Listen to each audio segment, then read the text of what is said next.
रायगड, महाराष्ट्रासह देश विदेशातील ताज्या बातम्या पाहण्यासाठी मॅक्स इंडिया लाईव्ह चॅनलला सबस्क्राईब करा आणि बेल आयकॉन दाबायला विसरू नका.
दिनांक 10 जून 2024 रोजी सकाळी 10 वाजेच्या सुमारास एक प्रतिष्ठित नागरिक आहे त्यांनी आम्हाला पोलीस स्टेशनला फोन करून कळवले की भारत स्टोन क्वारी जी आहे त्या स्टोन क्वारीच्या खड्ड्यामध्ये पाणी साचतं. त्या पाण्यामध्ये एका मुलाचा मृतदेह दिसून आलेला आहे.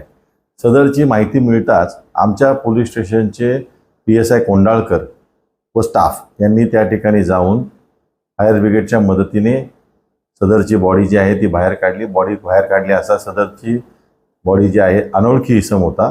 अंदाजे 20 ते 22 वर्ष वयाचा वाटत होता आणि त्याच्या आजूबाजूला चौकशी केली परंतु त्याला कोणीही त्या ठिकाणी ओळखलेलं नाही. सदरबाबत तुर्भे पोलीस ठाणे येथे अकस्मात मृत्यूची नोंद करण्यात आली. यानंतर सदर जो अकस्मात मृत्यूमधील मयत मुलगा जो आहे त्याचा शोध व्हावा, त्याच्या नातेवाईकांचा शोध व्हावा, त्याचं नाव काय ते समजून यावं याकरिता आम्ही सर्वस्व तपास सुरू केला होता. दिनांक 10 जून 2024 रोजी आम्हाला एक त्याचे नातेवाईक जे आहे ते आले पोलीस स्टेशनला आणि त्यांनी सांगितलं की त्याचं नाव जे आहे अमुक अमुक आहे आणि तो वय त्याचं 17 वर्ष अल्पवयीन आहे असं सांगितलं. त्यानंतर सदर मुलाची ओळख पटल्यानंतर आम्ही अशी माहिती घेण्याचा प्रयत्न केला की तो मुलगा जो आहे तो त्या ठिकाणी कशा पद्धतीने गेला, त्याच्यासोबत कोण गेलं, त्याच्याबरोबर काही घातपात झाला आहे का, या संदर्भात आम्ही तपास सुरू केला. तपास सुरू करत असताना घटनास्थळाकडे जाणारे जे काही CCTV कॅमेरे आहेत ते कॅमेरे आम्ही चेक केले असता त्यामध्ये असं दिसून आलं की 9 जून 2024 रोजी दुपारच्या सुमारास मयत मुलगा आणि त्याच्याबरोबरचे अजून 4 जण असे एकूण 5 जण हे घटनास्थळाच्या दिशेने जात असताना दिसले. परंतु सुमारे 2 ते 3 तासानंतर पुन्हा ते परत येताना त्यापैकी 4च इसम फक्त परत मुलं आलेले दिसले. 4च.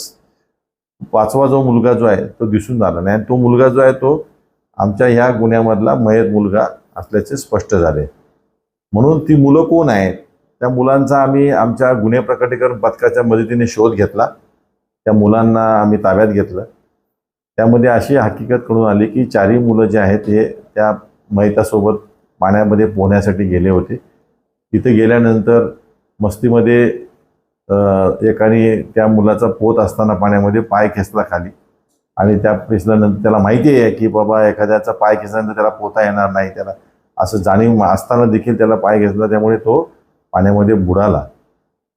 बुडाल्यानंतर त्याचा त्यांनी वाट पाहिली की बाहेर येतोय का नाही, म्हणून तो काय बाहेर काय आला नाही. शेवटी त्यांनी त्या ठिकाणाहून जाताना मयत मुलाचा शर्ट, त्याची पॅन्ट आणि त्याचा मोबाईल हा देखील सोबत घेतला आणि तीच मुद्दा आम्ही लक्षात आल्यानंतर त्यांना त्याच्यावरती चौकशी केली असता त्यातले जे 1-2 जण जे आहेत त्या दोघांनी त्या गुन्ह्याची कबुली दिली.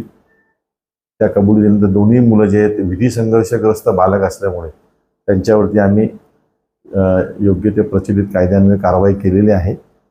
दोन्ही मुलांना भिवंडी बालसुधार गृह या ठिकाणी त्यांची रवानगी करण्यात आलेली आहे. सदर गुन्ह्याचा पुढील तपास हा सुरू आहे. का सर? होते